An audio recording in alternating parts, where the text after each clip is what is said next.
سوال یہ ہے کہ یہ جو بچیاں یا خواتین بڑا سا کوہان نما جوڑا بناتی ہیں اور انسان سے اونٹ بننے کی کوشش کرتی ہیں، تو آیا حجاب کے حوالے سے اس کا کیا حکم ہے؟ عرض خدمت یہ ہے کہ ہر وہ چیز جو زینت شمار ہو، ایک ہر وہ چیز کہ جو نامحرم کی نگاہوں کو اٹریکٹ کرے، اس سے آپ نے اپنے آپ کو بچانا ہے۔ قانون یہ ہے کہ آپ اپنے آپ کو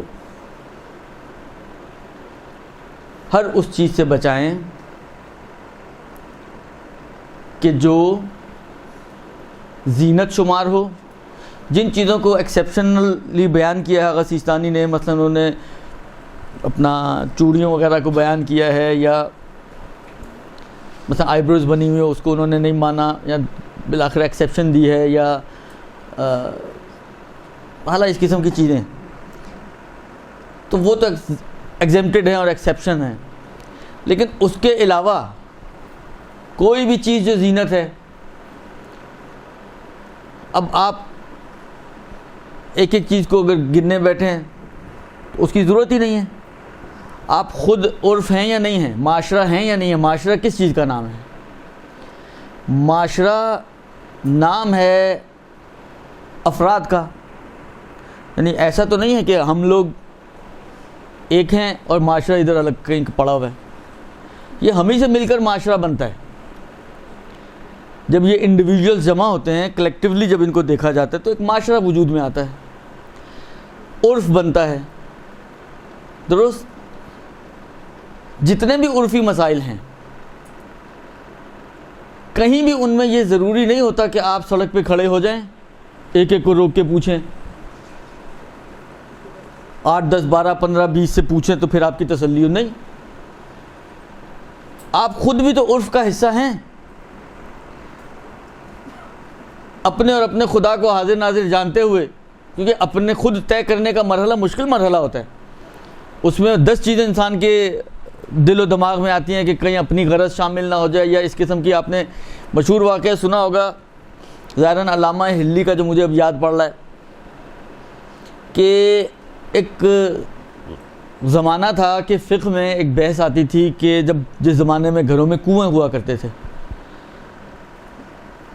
یہ اپنا پانی کا جو یہ نظام ہے کہ لائنیں بچھی ہوئی ہیں اور آپ کے گھروں میں نل آ رہے ہیں اور پانی آ رہا ہے آپ کے گھروں میں، یہ تو نہیں ہوتا تھا۔ ہر گھر میں کنواں ہوتا تھا۔ تو اس معاشرے کا بہت ہی زیادہ پیش آنے والا مسئلہ تھا کہ کبھی اس کنویں میں بلی گر گئی مر گئی، کبھی اس کنویں میں چوہا گر کے مر گیا، کبھی اس کنویں میں بندہ گر کے مر گیا۔ تو مختلف چیزیں حیوانات میں سے گر کے اس میں مر جائے، کتا گر گیا مر گیا۔ اب یہ پانی جس کے اندر کتا گرا ہوا ہے، کیونکہ کنویں کا جو پانی ہوتا ہے وہ اگرچہ اس کی بیس میں ایک منبع ہوتا ہے، ایک سورس ہوتی ہے اس کی، لیکن یہ پانی جو موجود ہوتا ہے نا وہ ڈھکن کی طرح ہوتا ہے، یعنی ایسا نہیں کہ وہ مسلسل اس میں سے بہہ رہا ہو، جتنا نکالیں گے اتنا اس میں اور ایڈ ہو جائے گا، جتنا نکالیں گے اتنا اس میں اور ایڈ ہو جائے گا۔ وإلا اگر یہ سلسلہ نہ ہو تو کنویں تو اوور فلو ہو جائے ہمیشہ، اگر نکلتا ہی رہے تو۔ اگر آپ نہ نکالیں، فرض کریں آپ نے دن بھر میں کام کر دیا، اس کے بعد جب رات کو سوئے پتہ چلے صبح اٹھے تو کنواں اوور فلو ہو رہا ہے، کیوں؟ اس لیے کہ ساری رات تو آپ نے کچھ نکالا ہی نہیں اس میں سے، تو پانی نکل کے اوور، جیسے ہماری گھر کی ٹنکیاں چھت کی ہوتی ہیں، یہی صورتحال ہے اس کا بھی۔ تو اب یہ جو کنواں ہے جس کے اندر ایک محدود پانی اندر بس بچا ہوا ہوتا ہے، اب اس میں چوہا گر کے مر گیا تو آیا یہ پانی نجس ہوگا یا نہیں ہوگا؟ تو ایک پرانے فقہا کا ایک نظریہ تھا کہ جی یہ نجس ہو جائے گا، اور اس کے پاک کرنے کا طریقہ یہ ہے کہ مختلف حیوانات کے اعتبار سے مختلف مقدار ڈولوں کی نکال کر بہا دو۔ کہیں پہ 7 ڈول ہیں تو کہیں پہ 10 ڈول ہیں، تو کہیں پہ یہ بھی ہے کہ پورا کنواں خالی کرو، کہیں پہ 70 ڈول ہیں۔ جیسے جیسے نجاست کی شدت کمی یا زیادتی ہوتی ہے اسی اعتبار سے ڈولوں کی مقدار مثلا کم یا، یعنی یہ باقاعدہ روایتیں ہیں جس میں آیا کہ یہ گر جائے تو اتنے ڈول نکالو، یہ گر جائے تو اتنے ڈول نکالو، یہ گر جائے تو اتنے ڈول نکالو۔ جب علامہ ہلی علیہ الرحمہ اس مسئلے پر اجتہاد کے لیے بیٹھے اور انہوں نے غور و فکر کرنا شروع کیا تو ان کا جو نتیجہ نکلا وہ جو مشہور چلا آ رہا تھا اس کے بالکل برعکس. یعنی مشہور جو نظریہ چلا آ رہا تھا ان کے زمانے تک وہ یہ چلا آ رہا تھا کہ جی ڈول نکالنا واجب ہے, ضروری ہے, جب تک یہ ڈول نہیں نکلیں گے وہ کنواں قابل استعمال نہیں ہے. انہوں نے جب اجتہاد کیا تو نتیجہ نکلا کہ نہیں, یہ ڈول نکالنا تو واجب نہیں ہے, مطلب مستحب ہونا چاہیے. اب وہی والی بات ہے, ان کے اپنے گھر میں بھی کنواں تو تھا, تو انہوں نے سوچا یار کہیں ایسا نہ ہو کہ اپنے کنویں کی وجہ سے میرا نظریہ ایسا بنا ہو کہ اتنی زحمت, کیونکہ زحمت و مشقت تو ہے نا بہرحال, خاص طور پہ جہاں پر آپ کو پورا کنواں خالی کرنا ہے.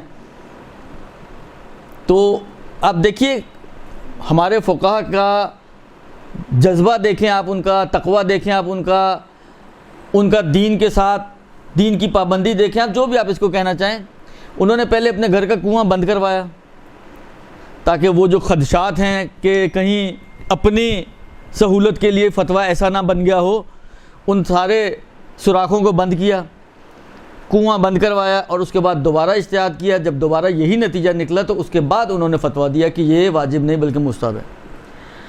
تو یہ چیزیں ہوتی ہیں. مثلا میں خود ایک اتنا بڑا جوڑا میرے سر پر موجود ہو, مثلا حالانکہ یہ جوڑا نہیں, یہ تو امام ہے, اور میں اب طے کرنے بیٹھوں کہ جی یہ زینت ہے یا زینت نہیں ہے مثلا, تو میری اپنی اغراض تو شامل ہو سکتی ہیں نا.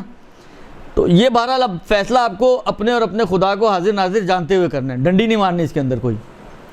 اگر آپ طے کرتے ہیں کہ جی یہ زینت ہے تو زینت کا قانون اس پہ لاگو ہو جائے گا, اور وہ آپ کے لیے پھر اس کو چھپانا واجب ہو جائے گا. یا آپ سمجھتے ہیں کہ یہ اٹریکٹیو ہے, یہ ایسی چیز ہے کہ جس نے نہیں بھی دیکھنا وہ مڑ کے دیکھے کہ یہ کیا چلا جا رہا ہے, تو بھی یہی مسئلہ آئے گا کہ پھر اس کو آن کو کاٹنا پڑے گا. تو نتیجہ یہ نکلے گا کہ اگر یہ اٹریکٹیو بنے, یعنی جلب توجہ کرے نامحرموں کی, یا یہ زینت شمار ہو رہا ہو, تو اس صورت میں اس طرح سے باہر نکلنا صحیح نہیں ہوگا ایک عورت کے لیے. اب آپ کہیں جی ہم تو مثلا شادی کی محفل ہے, مگر خواتین کی محفل ہے, میلاد ہے, جشن ہے, جو بھی ہے, لیکن بالآخر گھر سے وہاں تک تو آپ کو جانا ہی ہے نا. کوئی آپ کے پاس چھڑی تو نہیں ہے کہ آپ اپنے آپ کو انویزیبل بنا لیں اور اس کے بعد آپ وہاں پہنچے اور پھر وہاں پہ ویزیبل ہو جائیں آپ. تو جانا تو آپ نے اسی راستے سے گزر کر ہے جو راستہ بہرحال آپ کے گھر سے اس لیڈیز محفل کے درمیان موجود ہے. تو یہ بالآخر یہ جو آپ نے طے کرنا ہے, تو یا تو پھر وہاں جا کے بنائیے گا وہ جوڑا, یہ ہو سکتا ہے, پھر گھر سے بنا کے آپ نہیں جا سکتے. تو یہ آج کا پہلا مسئلہ. برحمتك يا ارحم الراحمين وصلى الله على محمد وآله